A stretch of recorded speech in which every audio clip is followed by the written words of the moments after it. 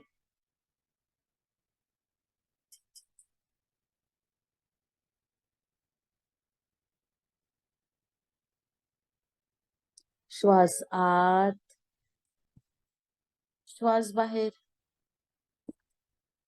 श्वास आत, श्वास बाहेर. श्वास आत, श्वास बाहेर. श्वास आत, श्वास बाहेर.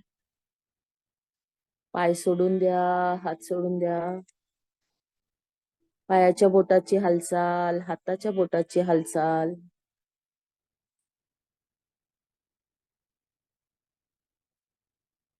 दोन्ही हात एकमेकांवर ठेवा, डोळ्यावर आणा.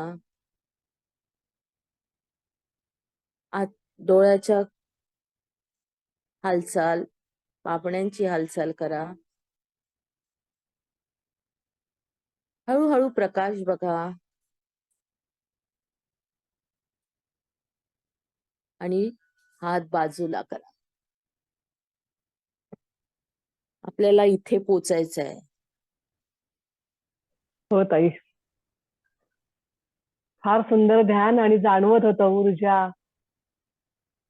राम हृदयातला तो आत्माराम प्रत्यक्ष केवढी मोठी ताकद आहे ताई आपल्या स्वरांमध्ये आणि आपल्या रामनामामध्ये. आणि आजचं ध्यान खूप खूप छान डीप झालं. तोड नाही त्या शब्दात सांगणं कठीण आहे मला ताई.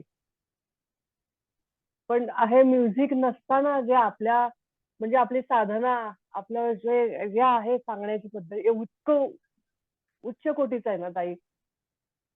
अगदी शतकोटी प्रणाम करते तुम्हाला. खरंच फार फार फार उत्तम, मी अप्रतिम, सांगतच नाही मला. फार फार सुंदर ताई, फार सुंदर. असं वाटतं ध्यानात उठच नाही, खूप बसलं सुंदर तर ध्यान लागलं ताई. लागतं ताई. कोटी कोटी प्रणाम. कसं की चांगलं. आपल्याला थोडं आम्ही डिस्टर्ब झालं होतं कधी आवाजातून, पण आपल्या रामनामामध्ये एवढी मला ताकद आवाज नाही आहे, येते. आवश्यकता नाहीये. कोटी कशाचीच कोटी प्रणाम. आवश्यकता नाहीये. कोटी कोटी प्रणाम. खूप सुंदर ताई, खूप सुंदर. प्रणाम. खूप छान ध्यान लागलं. सुंदर. कोटी कोटी प्रणाम ताई. सुजाता ताई बोला. नमस्कार ताई. खूप सुंदर ध्यान आणि तुम्ही जे ज्ञान दिलं तेही अतिशय सुंदर होतं.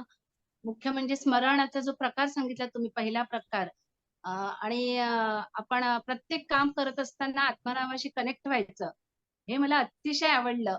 कारण ते सांगणं तुमच्यासाठी तर अतिशय सोपं आहे, पण आम्हाला ते करणं कठीण आहे. पण ते प्रयत्नपूर्वक जर आम्ही करण्याचा प्रयत्न केला तर जरूर जमेल ते.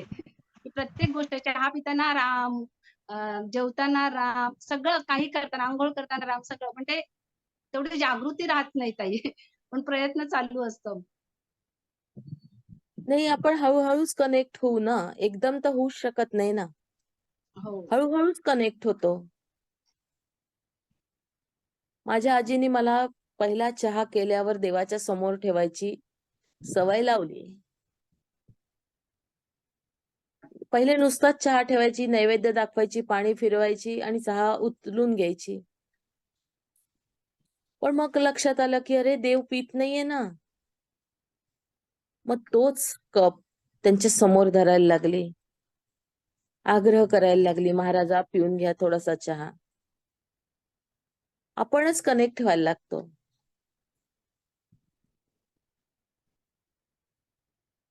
जसं मी पहिले पाण्याचा, आपण एकदा पाण्याची थेरपी घेतली होती, सुजाताताई आठवत असेल तर.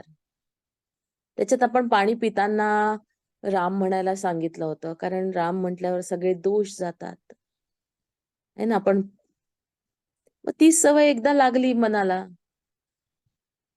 की ती बरोबर पाणी समोर आलं की त्याच्याकडे डोळे जातातच. त्याच्यात राम म्हटल्याच जातं.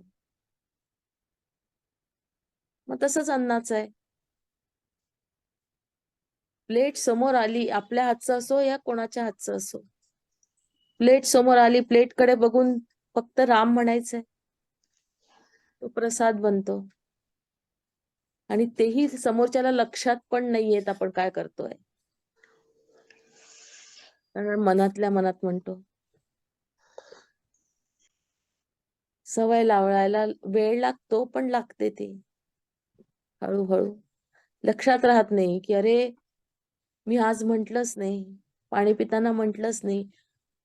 अजूनही कधी कधी माझं असं होऊन जातं, खूप तहान लागून जाते, पाण्याचा ग्लास घेतो आणि मग पाण्यात तोंडाला लावल्यावर मग राम सुरू होऊन जातं. ताई तुमचे आशीर्वाद पाहिजे सगळ्यांना, आमच्या ग्रुपला पूर्ण ह्या क्रियेसाठी. मी कोणी नाहीये बाबा, तुम्ही मला, मी तुमच्यातलीच एक आहे. फक्त काय महाराजांनी शब्द दिले तेवढं बोलते, मला काही नाही. महाराज आहेत महाराज, धन्यवाद. ताई बोलवून घेणार. गुरुदादा कनेक्ट होत आहेत, तिथून बोललेत ना की हे करणार आहे, हा ते बहुतेक कनेक्ट होत आहेत गुरुदादा. हो चालेल ना. नमस्ते सर्वांना. नमस्ते. नमस्कार. जयशंकर. नमस्ते. जय श्रीराम. नमस्ते.